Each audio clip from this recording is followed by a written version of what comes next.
able to have his assistant by his side, and then talks about the possibility of regaining his political power before he died. So after the LOC, the loss of consciousness, he was able to recover, and he was still very clear what he was doing. And then after having his final words, he died. Tức là câu chuyện sau đó diễn ra, tôi muốn nhấn mạnh các bạn rằng là sau khi bị hôn mê thì Ngô Quang Trung cũng có được tỉnh lại, đã tỉnh lại, và thậm chí là ông có cái vẫn còn minh mẫn để nói với cả cái trưởng phụ tá của mình về cái việc giành giành quyền lực. Nhưng mà sau đó thì ông đã chết. Okay. I'm sorry, there should have another, the ASOS, which have a similar account of his death, but for some reason it doesn't appear in this PPT today. But what I mean is from A and B, from the two sources, from the two remaining historical sources, we can have a preliminary summary that our patient is a male patient. By today, in today modern terms, our patient is a male patient, 40 years of age, sudden blurred of vision and dizziness, no history of previous physical activities, nor exertion, headache. And he had a headache as if he was hit by a hard object. He wasn't necessarily hit by a hard object. He had the feeling that the headache was as severe as he was hit by a hard object. And then he collapsed. And then, of course, he became unconscious, but then he recovered after a long interval. Thực ra cũng còn một số tài liệu khác nhắc đến những cái giả định về cái triệu chứng liên quan đến cái chết của Ngô Quang Trung, nhưng mà tôi sẽ không giới thiệu hết trong cái bài thuyết trình hôm nay. Và tôi sẽ chủ yếu dựa trên hai cái nguồn tài liệu tôi vừa nói với các bạn.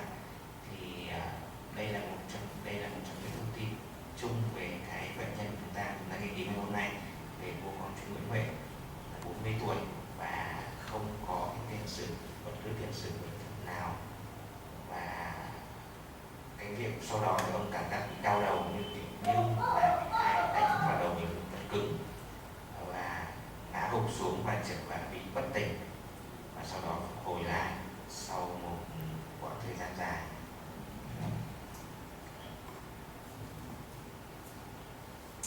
Okay, so from the previous description of his condition, one of the outstanding detail is LOC, which is also the most valuable point in this case. Một trong những vấn đề đáng quan tâm nhất trong cái bài thuyết trình của tôi ngày hôm nay đó là cái LOC, tức là loss of consciousness, tức là chữ bất tỉnh, hôn mê.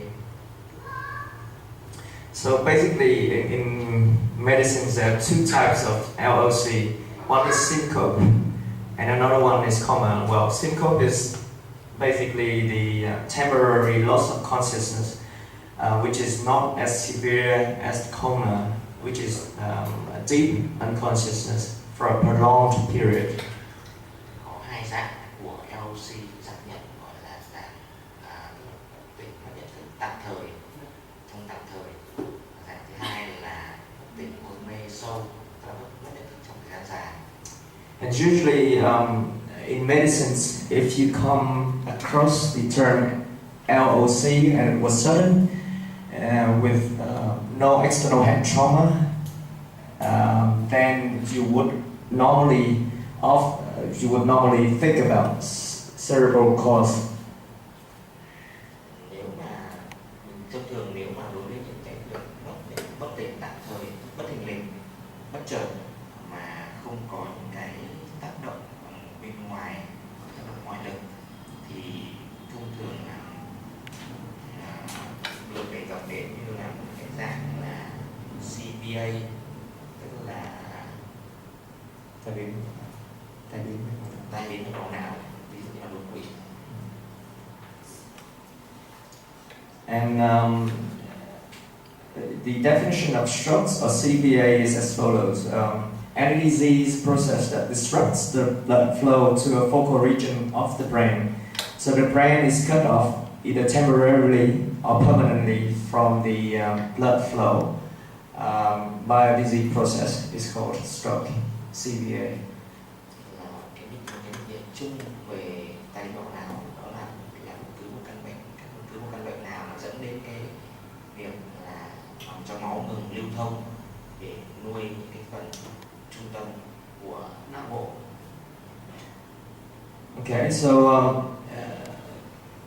from this graph, you can see that CVA or stroke basically can be divided into three subtypes: tumor,